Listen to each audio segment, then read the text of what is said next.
I'm going to kill my music down. And I'm going to say, good morning, everyone. I'm James, and I'm with you this morning. Linda will join us at some point. This is her Be the Change call.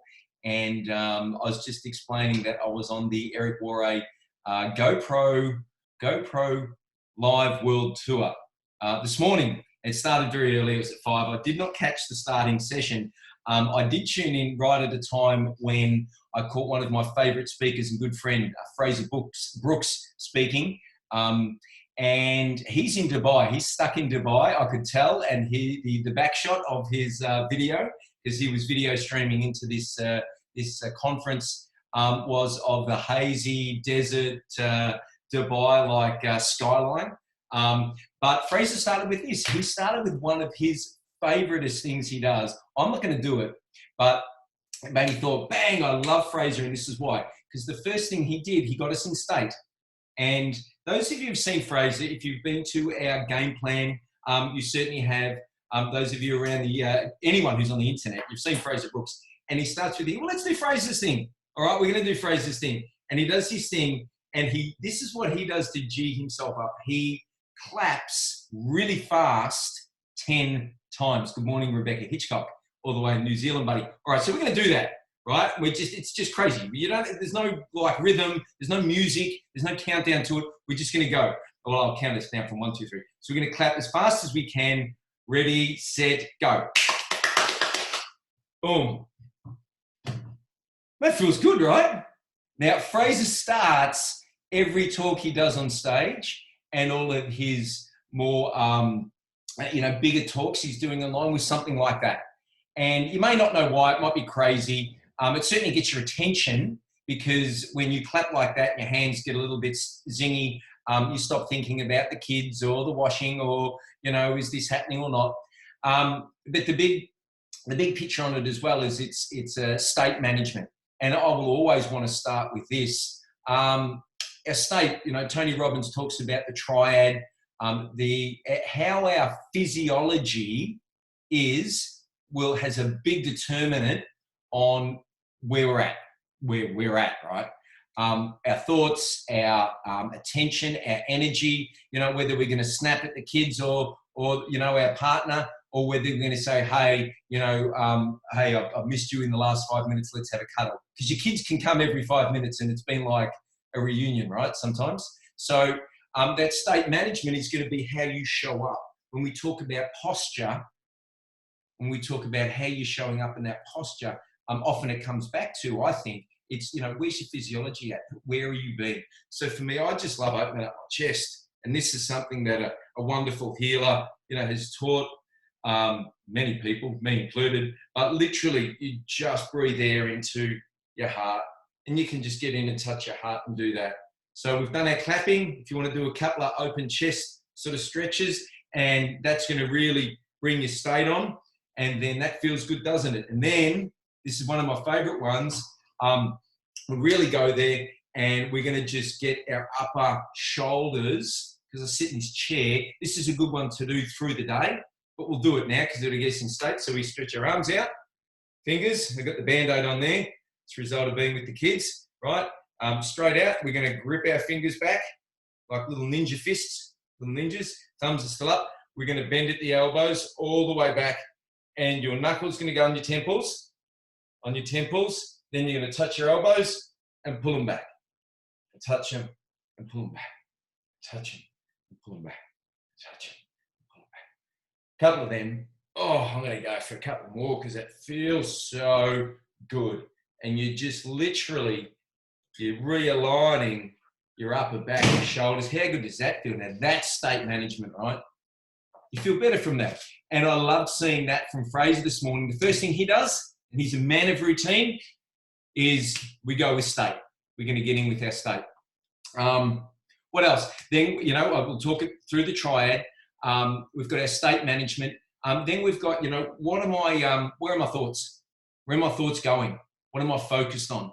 It's been a big topic over the last, 2 or 3 weeks. I think I did spend a full day I've got the news feed on my phone. I swipe left or right. I don't know which way. Anyways, you swipe it, it just refreshes. And I must have read like 50 articles on coronavirus. And it was a long day, right? And it was a tough day.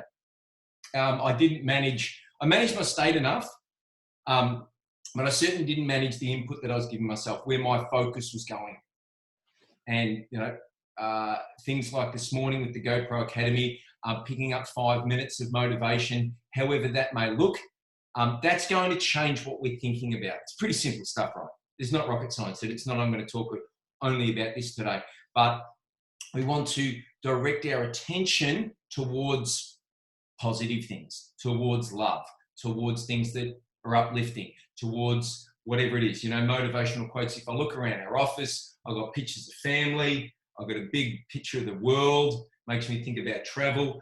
I've got some Tony Robbins stuff over there. I've got little quotes. It's great living with women because you've got little quotes and stuff everywhere. Guys generally wouldn't dick out our office with that stuff, but I love it, right? You're feeling good. So my focus is going there. And then the third thing in the triad is the language that we're, running through our mind, the questions we're asking ourselves, right? Because that's going to really dictate the stories and the answers that we're coming up with. And we've all heard of I am statements. So when we feel stuck in that mode, why am I doing this? Why am I, so slack? Why am I, it's the end of the day again, and I said I'd do all these things and work and I haven't now. Why am I so useless at that? Why am I so crap at that? You're going to get a crappy answer, right? Ask a crappy question, get a crappy answer. So really simple, again, ask good questions. Ask an easy question. Ask a question you're going to love the answer to. Why am I such a legend, right? I got through today, right? I don't know. It doesn't have to be that corny, but certainly putting good language and good answers in our mind, in addition to that focus, how can I bring even more of my love and energy to this right now? Right? That's an empowering statement for me. It's a question, right? It's an empowering question that I can ask myself, rather than why am I always so behind? Why don't I do the things I say I'm going to do? Why is everyone else getting ahead? How can I bring even more of my love and energy to this right now? That's a powerful question, right? Because my mind is going to answer it. Oh, wow, dude, you're already bringing love and energy. That's a good way to be. That's a great way to be. How can I bring even more? Well, I've got lots to offer because I'm feeling like I'm at a 1, but I can get to a 2 by just doing something small, right? So that state management of the triad, our physiology, how we're showing up. Whatever one you've done there, whether it's the 10 claps, whether it's the open your heart and feeling there, or whether you're going to do the Agoscu, that's his one. Whatever it is, change it up. Get out of your chair, jump around, music, all of that. You focus where you're going with your mind. Where's your attention going? Read something powerful, look at something powerful, get into gratitude. That's what that's all about. And then ask an empowering question to come up with an empowering answer.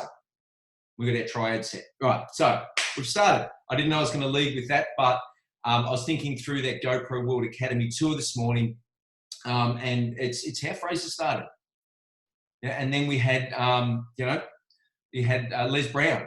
And Les Brown, I've never really seen him, but I've certainly listened to him, all right? And he's a funny guy and he's a fun guy, right? And if I think of Les Brown and in regards to the triad, I mean, his physiology, he smiles a lot, right?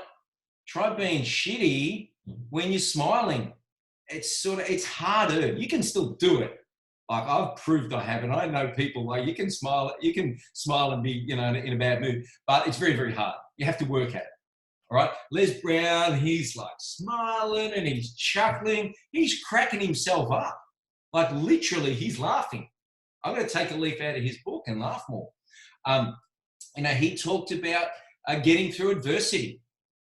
And getting through adversity, we all have that in our life.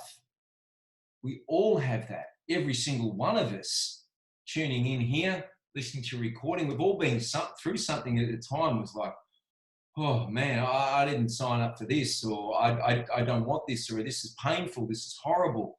And given we come out the other side, we've got strength from that.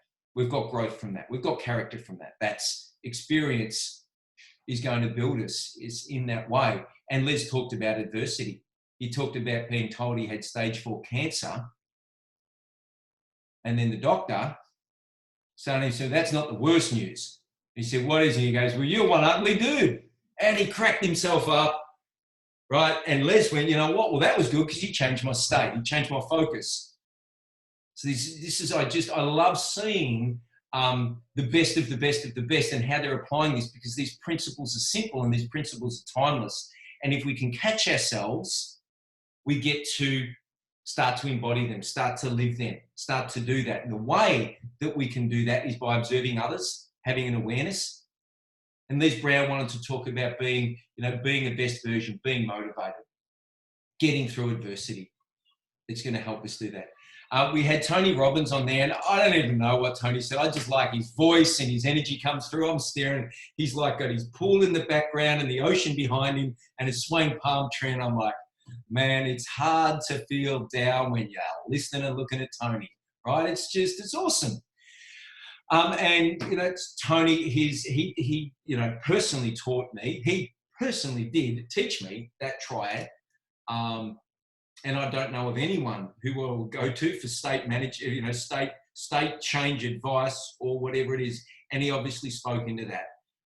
He spoke about, whilst this may seem a time of winter for many, it will pass. It will pass. So what's Tony doing? He's giving his focus to positive things. He's giving himself good questions. Now, Tony's a wealthy individual. Right? I dare say he's probably up there around the billion mark. Now, with the stock market, and again, 3 weeks ago, I spent way too much time in a 48-hour period watching the stock market and go down and down. And then I thought, this is not good for you, James. Either take action or stop looking at it, but don't look at it with just fear. I'm sure Tony, over the last 2-3 weeks, he's cancelled Date with Destinies, he's cancelled UPWs, he's put all these events on hold. I'm sure he's got a mega massive, he owns 100, 200 companies. His share portfolio, I'm sure, went down, right, as the market did. So Tony, would have probably taken a reasonably big bottom line adjustment. But he'd call it that way, right? And I'm tapping into him now because I've heard him talk this way. He took a bottom line adjustment. Okay, well, we're going to have to readjust that. We will get through this. I just love how Tony talks in his stories. And if you can watch him and see his triad, he's always that way. It's on, it's here, it's boom. He makes his move. I mean, he's overt with it because he's so in tune with it. But he's the greatest teacher in that regard because you can see where it is. He tells you where his focus is because of the stories he's telling. And his language is empowering. His questions are empowering. That question before that I said, how can I bring even more of my love and energy to this right now? I have that written on a sheet that lives in my bathroom so I clean my teeth every morning, every afternoon, every night. I'm in there and I read that and I look at that. I've got that from working through Date with Destinies over 10 or 15 years. But that's the most empowering question I can come up with. And I know that Tony would be reading and incanting, doing it with conviction and energy, his primary question every day. A lot, right? Because it works. So I just love Tony to death, right? We all do. We then were able to, I'm going through the GoPro World Tour. If you didn't catch it, it was like short fire. Like I think I tuned in and maybe caught the last hour and a half or 2 hours. It seemed like everyone only spoke for 5 minutes, but that's because they're really good presenters, right? And you don't know how long you're on. There may be a recording come up. I'm not sure. Just Google that. It would be GoPro World Tour, or just Google Eric Moray or whatever. If you're wanting to tap into this, I did a live of Tony on my page. I tagged Linda. I put it in Team Spirit if you're part of the crew. And I then also recorded the following guy on my page and into Team Spirit. And he's a gentleman called Pete Vargas. And Pete is a speaker and an author and a teacher and a trainer. And he talks, to the heart of communications and connecting. And, if I think back through, look back through my notes and think about what Pete spoke about, as he did, as all speakers did, the number one message was to care. To care about others and about yourself. All right?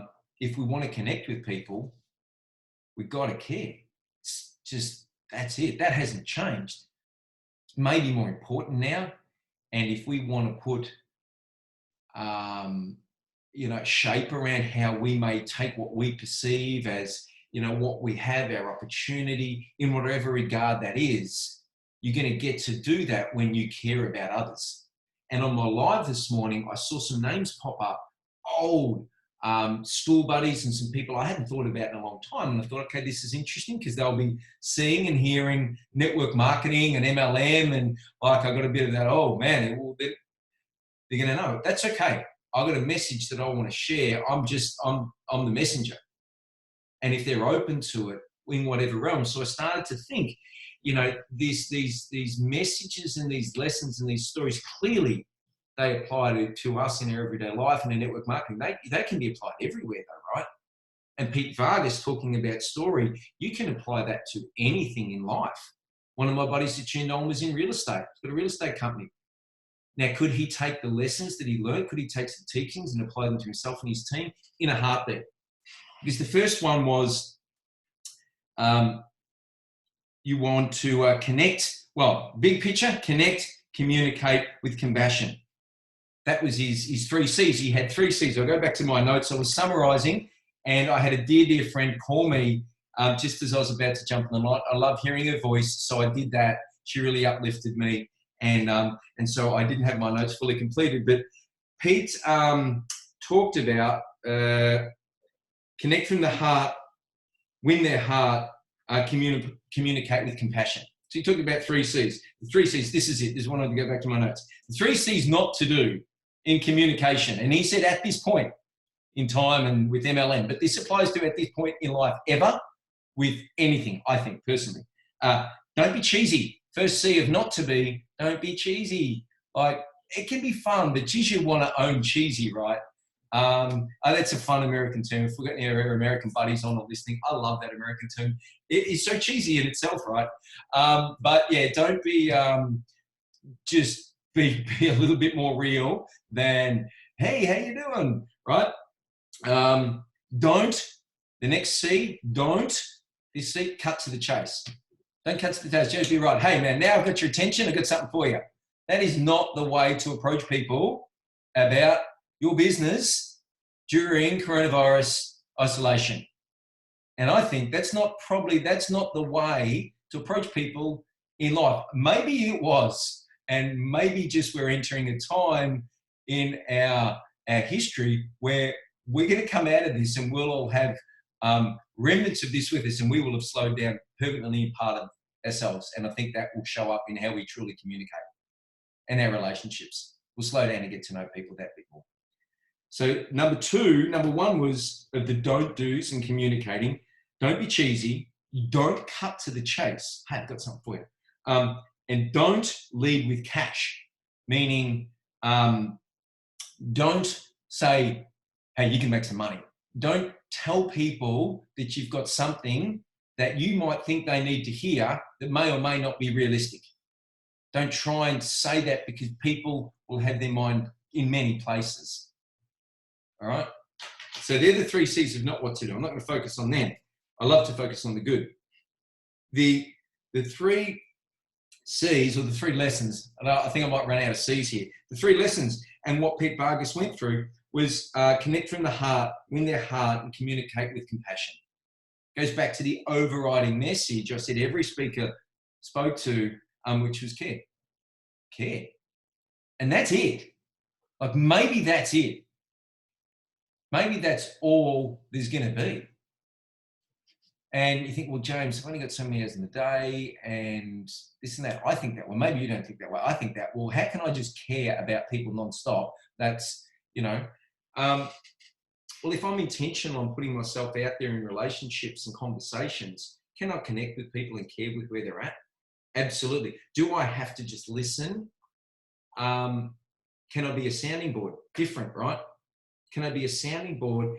And if I see that there's some pain, if I see that there's some challenge, if I see that there's some adversity they're going through,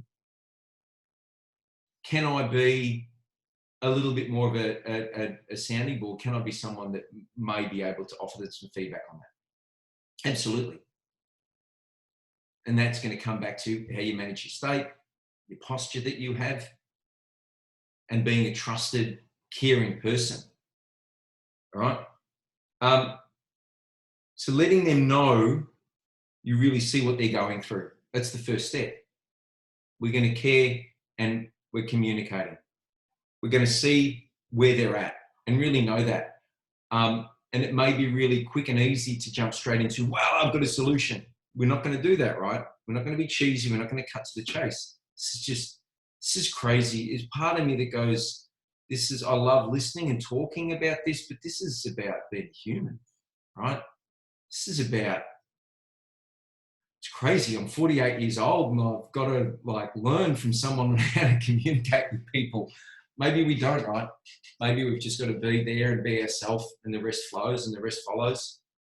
If we did want to have some study around it though, and I'm always an open student to understanding things, you'd let them know that you've been in their shoes. However that might come out of you. You know what? I really feel for you. You might let them know you're still in their shoes and you're uncertain. All right? I think there's part of that. Again, James, I can't just care about people all day long. Well, you can if that's your choice. Part of that caring may be to listen and hear for clues that they're in pain or wherever that is and help them work and move through that. That's an amazing friend. That person becomes a light. And never, ever, ever, ever underestimate the power you can have for doing that and doing that for just even one person. And we all have that ability. We all have that strength. Even if you doubt yourself and, well, I can't be Tony Robbins. I can't be Tony Robbins. Can I say something nice to someone? Sure. Can I manage my state just a little? Sure. Tony does all that wrong. But he's not just there. He cares, but he listens. He sees where people are at. And he's a wonderful, wonderful teacher of that. So you can let them know you're walking in their shoes or you've walked in their shoes. And from that will come stories. And if you can show them, I know where you're at, I feel where you're at because I'm living there too, but I'm not going to allow it to overcome me. I'm not going to allow myself to stay there. And I'm not entirely sure of what's going to happen and my plan on it, but I've got some ideas. And stuff will flow, right? So this is about if we want to help them. If we put our business hat on and we still have to go to work, we have to go to work, whether that's as parents, whether that's as professional MLMers, if that's in real estate, if that's in your own business, if that's in your work at the deli, wherever it is, in any organisation, we've got to go to work every day, all right? Part of that is we need to make money because that's what it takes to survive and thrive in this world. Money is the energy that's going to allow us to do that. And it's the part of the transaction. And it's okay to look at it like that. So if we're approaching relationships with care and we're listening to people and really seeing where they're at and feeling where they're at and sharing maybe what we've been through that's similar to that, we're truly relating with them, right? We're going to be starting to share our why with them. And you ask yourself, truly, deeply, what is my why?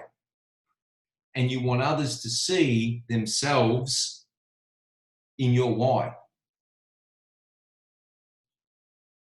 And that will be the most uplifting thing that you could ever share with someone. That will be the most powerful thing that person who's going through pain, adversity, whatever it is. You know what? I see where you are.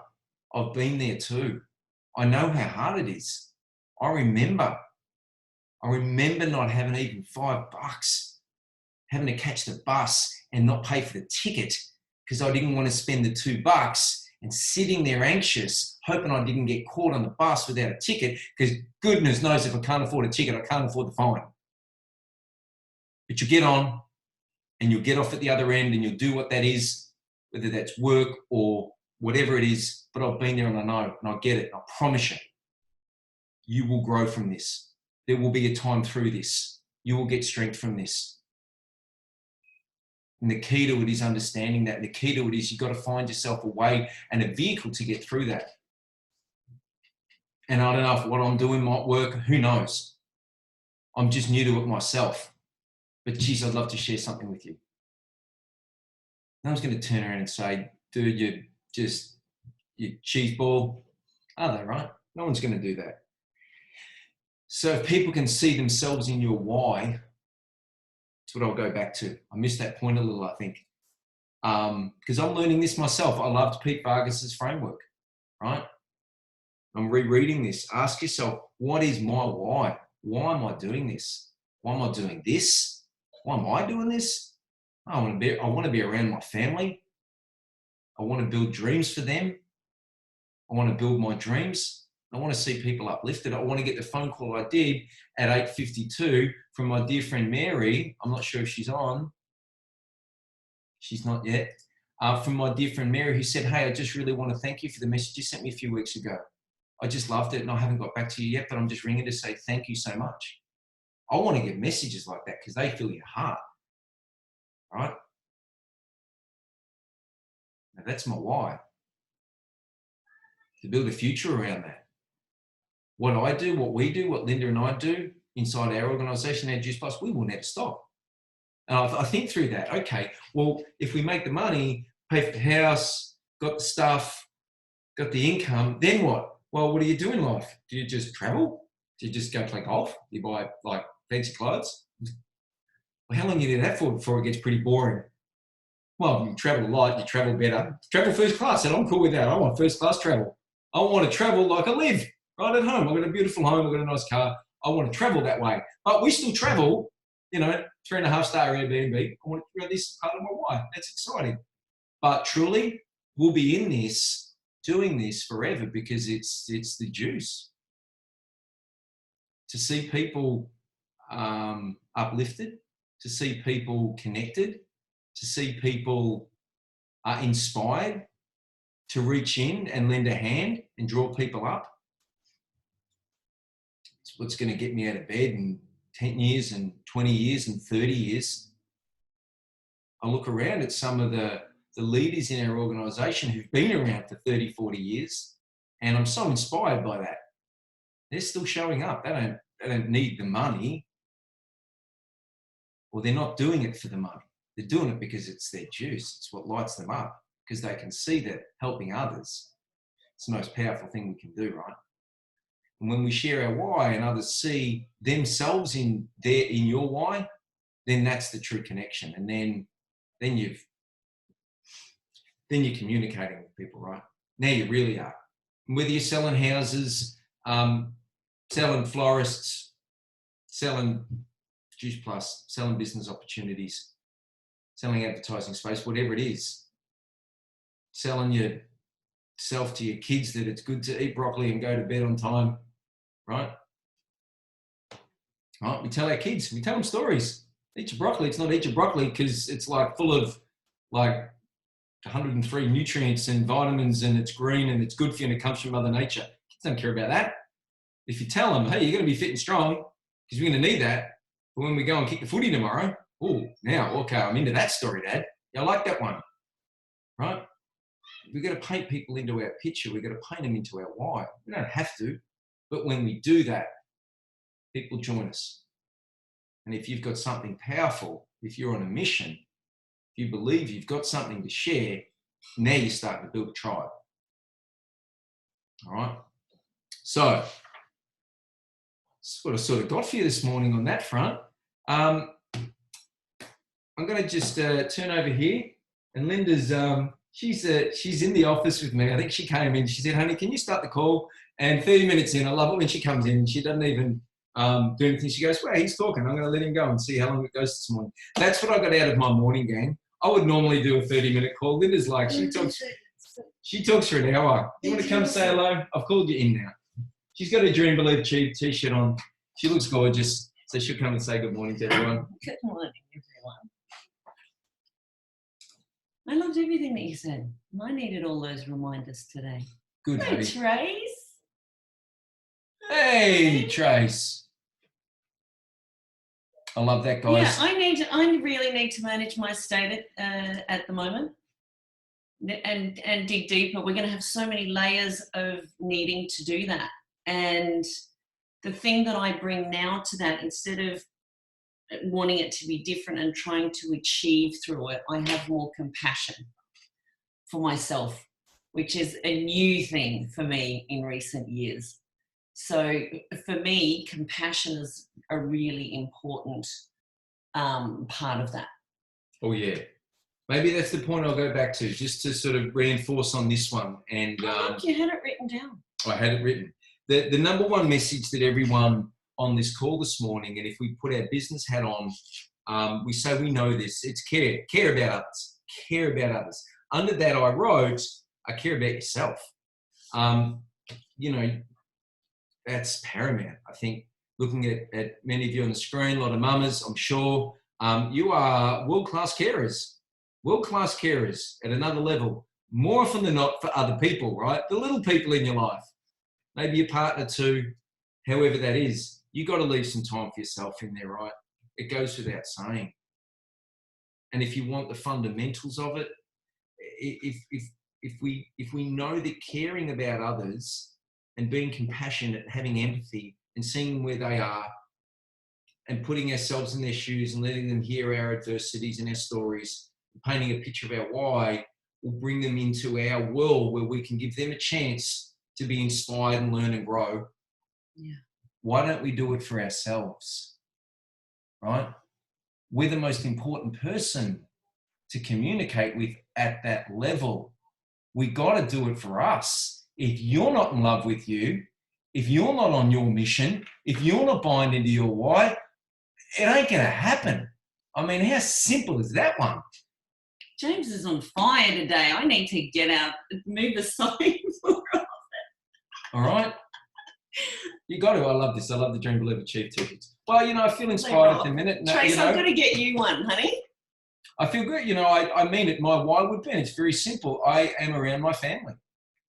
It's the most important thing in my life. I love it more than anything. I've sort of been locked inside with them for a month, and like I get to do what I want and hang out, and I sort of, you know, I go between the office and ping pong and going for a run and eating healthy and going to the beach and taking the kids, right? You want to come? You don't want to come? I don't care. I'm doing this. You coming or not? Whatever. Get in the car or get your sneakers on. Like, that's how I want to be in life. I want to do what I enjoy because it makes me feel good with the people I most love. Yeah. I've been able to do that for 3 or 4 weeks. It's the silver lining on this for me. So who doesn't want more of that in life? If that's my why and I love that, no one's getting in the way of that. No one can. So maybe I'll leave you with that today, you know, to find that compassion for yourself. Really go and look at it. Understand it. Where is it at? Let's maybe ask, what does compassion for yourself mean to you? What will that look like? That's a good question. And feel like, because I never used to even know where to begin with that. All right. Yeah, what does compassion look like?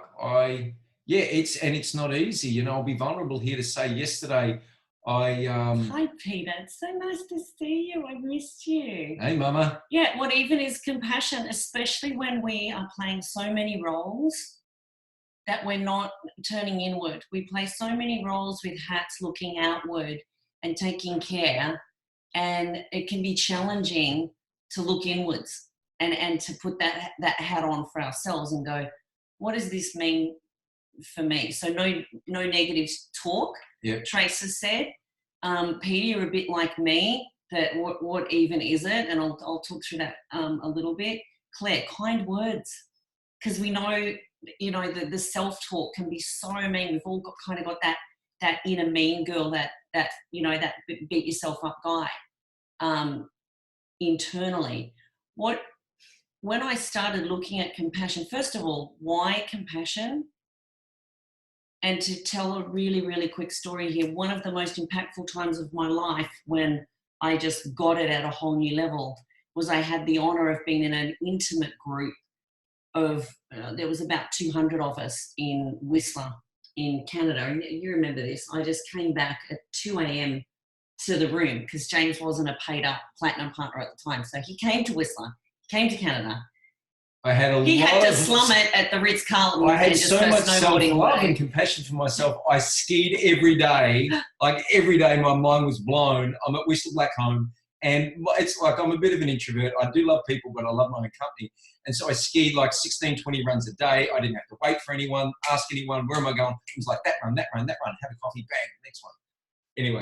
But I came back to the room at 2 a.m. and I just had to, I would usually just leave him sleep, but I just had to wake him up to share, you know, when just something it changes in your body about something that you realize at a different level. And it was Bill Clinton, who I'd always really respected as a leader, his style. And we got to hear 2 hours of him. Tony was interviewing him intimately, and because literally it was 2 days after Hillary lost the election, we couldn't have any notes. It was Secret Service, and I love taking notes and recording everything. It's just what I do every time I'm in a Tony room, and we couldn't. So I deliberately opened my heart and mind and trusted. I said my consciousness is going to take in whatever it needs, and I'm going to know, you know, part of why I'm here. And it was a really profound event. But there was a moment when Bill Clinton said people are dying of broken hearts and their unrealized dreams. And it just hit me like a ton of bricks. I felt it come across the room of here's a guy who's been able to lead nations and occupy one of the most, probably the most powerful positions in the world, especially in his years. And what he was talking about was the Four Agreements by Don Luis Miguel. And his number one thing was compassion. And I'd had it on my values list for a while, but I thought, wow, I'm going on a deep dive about what compassion really means for other people. Because when we are compassionate, we are out of judgment. And we have radical boundaries that allow us to notice, observe, and feel without dropping out and being. See, empathy and sympathy means that we're feeling some of the pain. Compassion means I can see and observe, but I don't need to drop out of my connection to higher self to acknowledge and see your pain. Does that make sense? That was just, it was life-changing for me because now I could find a way to care without me suffering. I could find a way to care that, in fact, me caring the greatest, before I can really care the greatest for anyone else, and that's what we're all here to do, I just know it, I need to connect with my highest self and stay connected there, and I can impact people just by staying connected. By you staying connected, the other teaching is Esther Hicks, Jerry and Esther Hicks, the law of attraction. Radical boundaries allow this. And what I continually see, especially with lots of nurturers, is we have a story that boundaries are selfish. We have a story that me loving myself is selfish. And it couldn't be further from the truth. In fact, we can't give away what we don't give ourselves. It's an illusion that we have a full cup that just automatically gets full, that we can constantly pour out from. And so, believe me, I tried to avoid that for so many years before I had to put the love within hat. And so compassion for me is by far the most powerful leadership quality. Every leader that I love the most and admire and respect the most, I feel embodies radical compassion for how people are feeling and how to move them and how to influence them. So yeah, that's my take. And we've gone on. I like that. Staying connected to these calls and other PD. Two close family members very sick. Wow, I'm sorry to hear that, Beck. I can't control what is happening. You can control your emotions and actions. Yes, but falling apart. Beautiful. This is powerful reminders right here. And compassion, that's okay to be sad. That never used to be on my radar. Big time. Sadness was not on, even in my vocab. I actually had to create, you know how I create personalities and schedules? I had to create a space for sadness. I never had it. But now, guess what? Now that I can be sad and I can cry and I can feel with my girls, now it's okay for them to be sad. Instead of me hurrying them through it. I used to try and coach them out of it and hurry them through disappointment.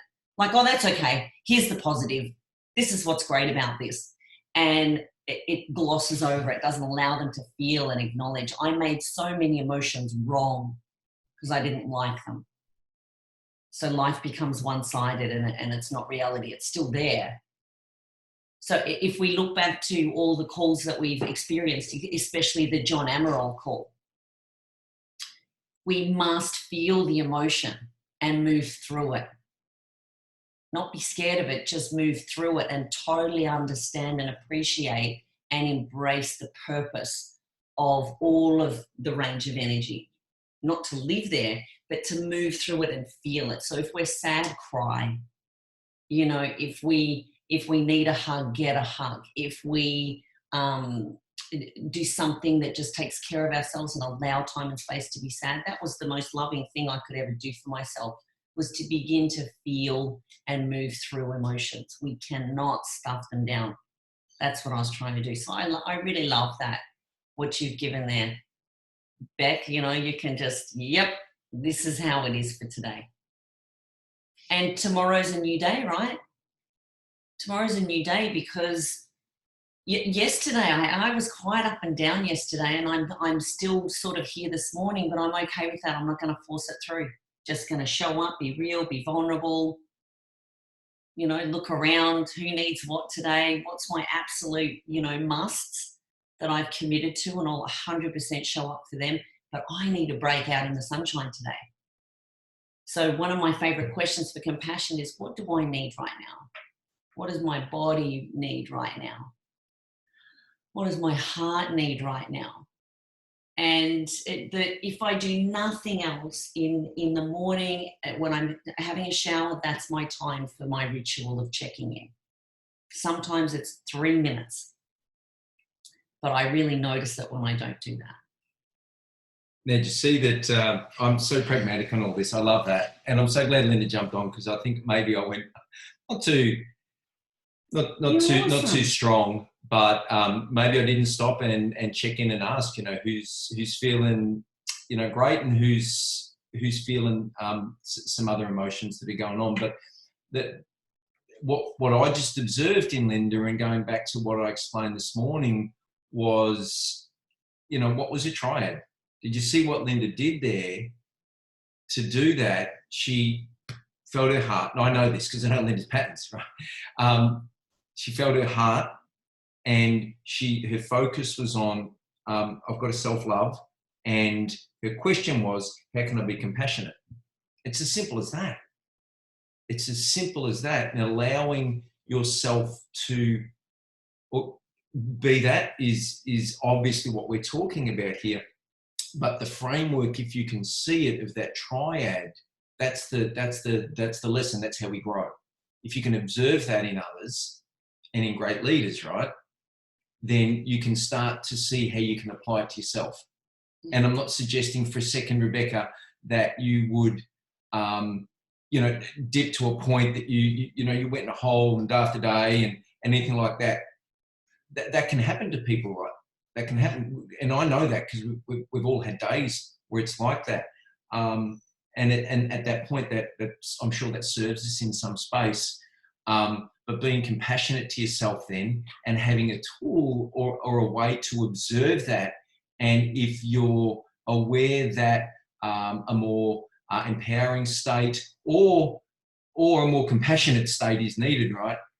Because when we started this morning, I got you guys, and we did 10 claps, and we did a little bit of open heart, but then we did some Agoscu. I love that one. That's my way to ramp up. Maybe that for you was, Rebecca, like, I ain't feeling it. Love you, James, but I ain't feeling it. So I'm going to fake it a little, but you're right. And yeah, okay, I got it. You didn't need that you didn't need that state, perhaps. Maybe for you, you needed to go, okay, there's some grief going on, there's sadness going on. The state I need to be in is one of compassion and gentle strength, and true caring. Because, you know, when this call finishes, however your family's going to show up in your life, you know, you're going to be better, and they may be for being in that state. So, okay, well, how can I be compassionate? Yeah. Right? You know, and how faith, is that? right? Faith. Oh, my heart. Well, faith is a way. Faith is part of the triad. It directs our focus. It directs our focus. And when we link good questions to that, you know, how can I have the faith right now to know that I'm going to get through this? Yeah. How can I be certain of the compassion and the love I have for those around me who need it most?